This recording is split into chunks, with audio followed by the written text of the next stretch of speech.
Hello, beautiful people. We're back again. It's me, you know who, Tabang Mapori, with part 5 of Nurturing Passion for Prayer. Today, we're going to talk about a very interesting topic, people. We're going to talk about unrecognized prayer. Okay? How to handle what seems like an unanswered prayer. Okay, let me first start with asking you a question. Have you ever asked yourself, why is it that I keep on praying the same prayer that I prayed about for so many times before? Well, you're not alone on that. I once, questioned myself, or I've been praying about this. Why am I not getting an answer? Have you? I know you have. I know you have. So we also have someone who also had one of those moments in the Bible, in the book of Habakkuk, the prophet Habakkuk, actually. The prophet Habakkuk once found himself in the same dilemma. Uh, I mean, he was the prophet of the prophet of the day, the voice of God to the people. But yet, it seemed like he couldn't get an answer to his prayer. Because when we look at the book of Habakkuk 1, verse 2, he cries, "How long, O God, must I ask for help, but you do not listen?" Yeah, that's what he said. That's what he was thinking. We also find Paul in the same situation where he could not get an answer from God. He once found himself in a similar situation. He couldn't get an answer from God. We see that in the book of 2 Corinthians chapter 12 from verse 7 to 9.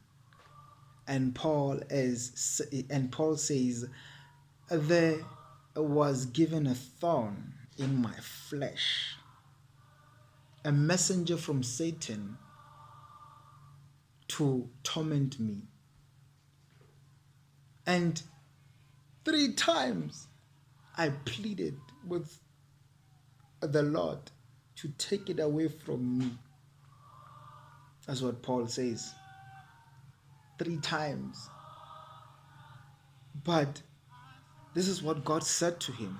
God said, "My grace is sufficient for you, for my power is made perfect in your weakness." Huh? Three different times Paul pleaded. 3 different times Paul prayed about the thorn in his flesh without getting an answer. So certainly Paul did not lack faith. If there's one thing about Paul, he was a great man of faith. So Paul's experience teaches that our position, must always be one of faith. Okay? Even when we do not get, or we do not see the answer in the time frame that we think we should always continue to believe. Too often, we think of faith as something that will bring, answers immediately. But that's not always the case.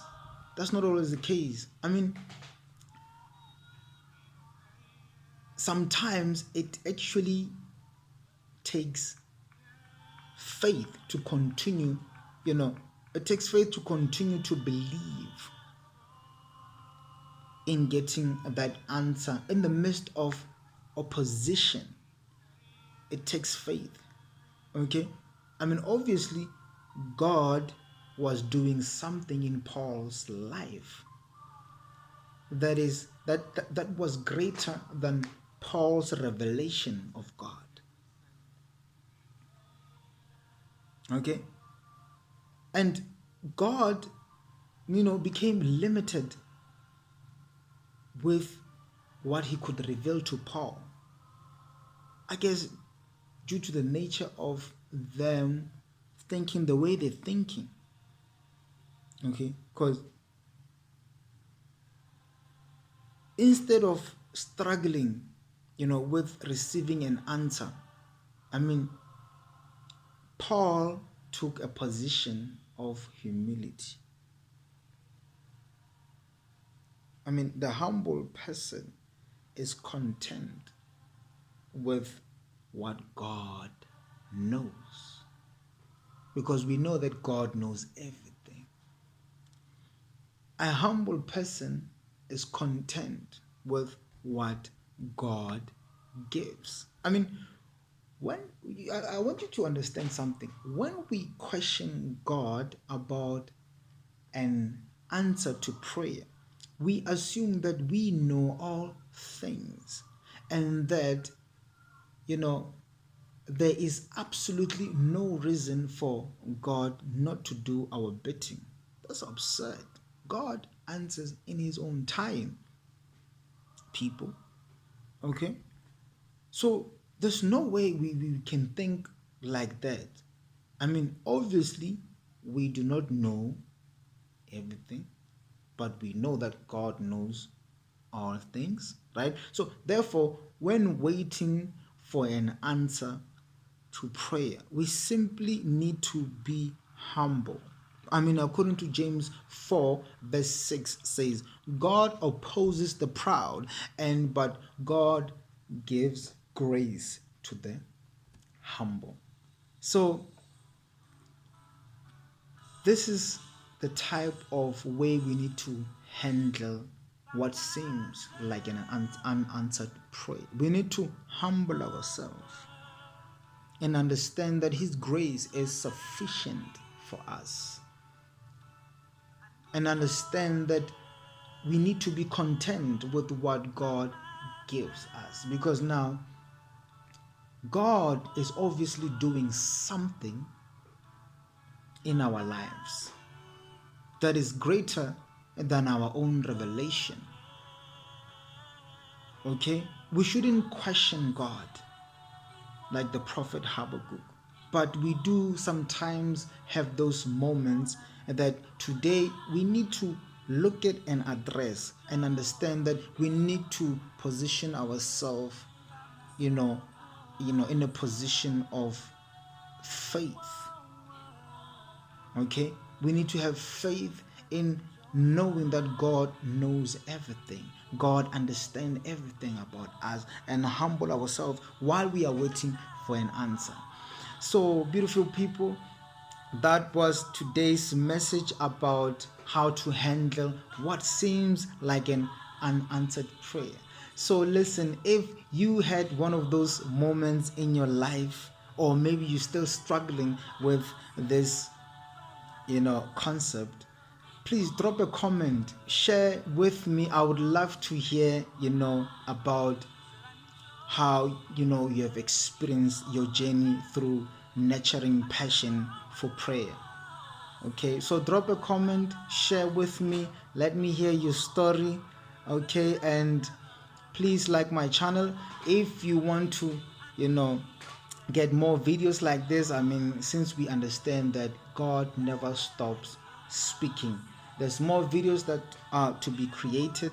And I mean, the next video we're going to be talking about hearing God. We're going to discuss the role of listening. How listening has so much power when we do listen to God. So till we meet again, people, I love you. Stay blessed in this time of nurturing passion for prayer. Let us draw closer to God. God bless you.